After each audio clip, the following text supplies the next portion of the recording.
We have friends, family, and business associates who are still saving dollars or yen or pesos because I think fake money or fiat currency is in serious trouble right now.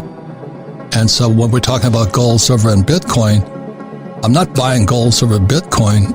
I just don't trust our government. And they're going to have to start printing pretty quickly. And the more they print, the less value, purchasing power the dollar has, or the loonie, or the yen, or the peso.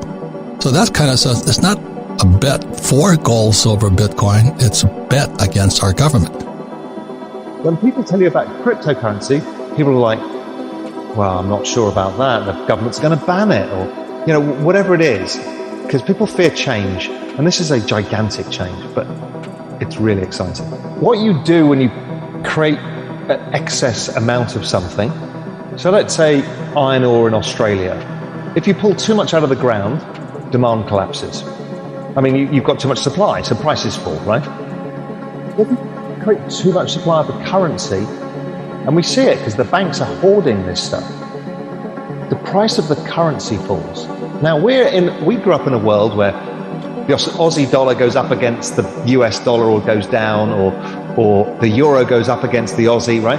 That's the relative valuation. But Australia, New Zealand, Japan, Europe, the UK, Canada, the US, they're all printing money. So what happens is the value of all of these currencies falls together. So like, well, how can that work? Surely one has to go against another. No, they fall against things of scarce supply. Gold, Bitcoin, real estate, equities. Those are why these things go up so much. It's the value of the denominator goes down, the fiat currency. So if you ever look at the chart of the Venezuelan stock market, it's the best performing stock market in the world and has been forever. But it's not. That is priced in Bolivar, but the currency keeps devaluing about 70% a year. When you put it into US dollars, the stock market's gone down a lot. This is what is going on. So the central banks around the world, the G4 big central banks, are printing currency at the rate of about 15% a year. So your hurdle on your investments is now 15% a year, or you're getting poorer. I.e., you can afford less of a house or less investments every year because of this. And crypto is one of the only things that outperforms the central bank balance sheets. But what matters is your time horizon. Time horizon is 5 years and you're expecting a 10x or 20x, then a 50% pullback is well within a one standard deviation normality. And once you understand that, you stop fretting about all of this stuff. I have for a long time been talking about we can tokenize everything conceptually. NFTs were the breakthrough. That was the token that you can tokenize anything on. But there's a number of platforms doing this. And what does this all mean? It basically means the breakthrough has been made to attach intellectual property or physical assets or digital assets to a blockchain in a method that is transferable instantaneously to anybody and storable and proven in its store. So using that, you can limit scarcity and also imply smart contracts. So the multiple uses of this are almost, we can't think them through. It'll change everything from the insurance business to the real estate business. It'll probably change everything from how we notarize things to the art world, to the music world, to how businesses are built using community tokens, which are basically a variation of NFTs. This is going to really break everything. I think the securities market will be attached to tokens, NFTs. We will find, all financial instruments will go that way because why? We can settle instantaneously. We can trade 24 hours a day and it doesn't cost anything to do it. So why the hell would you not? I think people still think that DeFi was the big breakthrough. I'm a bit of a yawn on DeFi. It's like, yeah, great, yield. I don't care about yield. Price appreciation in a network model is worth more than the yield. When I look at NFTs, that's when I get really excited. And again, I'm not talking about collectibles. I'm not really interested in that market. Other people are, and it's very interesting, but it's not for me. What I'm interested in is, I think, a disruption of global business models, supply chains, and all of the things that can come with NFTs and a change in the entire financial system that could be attached to this technology. Well, the money system doesn't work like that, nor does the value system, nor does basically the entire world's contractual systems. Stuff like insurance. All of that changes. And never underestimate humans' ability to pick things up by using leverage and complicate things, and they will do it. So don't expect it to end up being any different. But it might be cleaner and more robust, and a more anti-fragile system is what we're all after.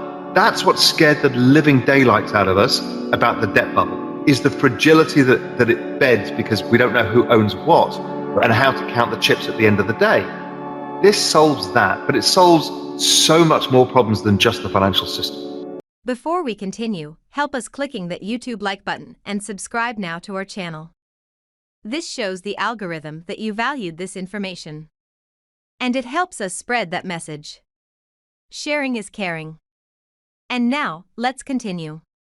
Do you want to know one thing about crypto? I made over 3,000% in profit in a few weeks. Fact is, the traditional financial system, the traditional money system makes you poor, not rich.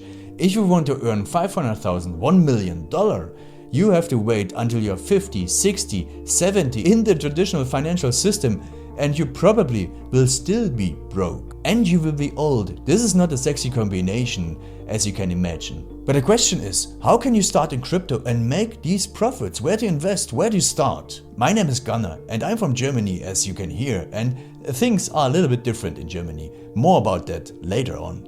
Fact is, there are lots of different cryptocurrencies. It's a gigantic universe where beginners and professionals get easily lost. But there is light at the end of the tunnel. There are 7 key steps you need to follow to become successful in this market. You have to know them, and if you fail one of them, it's literally impossible to succeed in this market. Just an example, one of the key points is your exchange, and one of the biggest are, for example, Binance and Coinbase. These are trusted and well-established exchanges, but, and this is a big but, you won't find the super profitable coins on those exchanges. The unknown super profitable coins that get gigantic profits are not traded on those kind of exchanges. They are traded on much smaller insider platforms that are barely known. And I can tell you what those super secret exchanges are and why they are so profitable. And another super important thing are the right information sources. The point is, the internet is gigantic. There are hundreds and hundreds of YouTube channels, blogs, pages, and much more. And there are also market makers and influencers. For example, Elon Musk, he is not a crypto guy, but the moment he recommended Dogecoin, it went through the roof, to the moon, so to say. But why did he recommend it? Where did he hear it from? He didn't hear it from newspapers. And believe me, he is listening to someone. But you have to know who, and you have to react before he is reacting.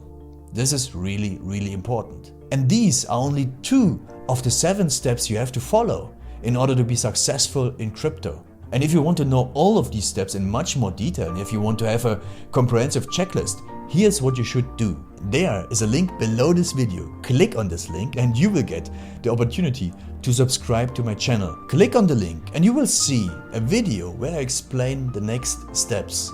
So see you soon. Click on the link now. I'll see you there.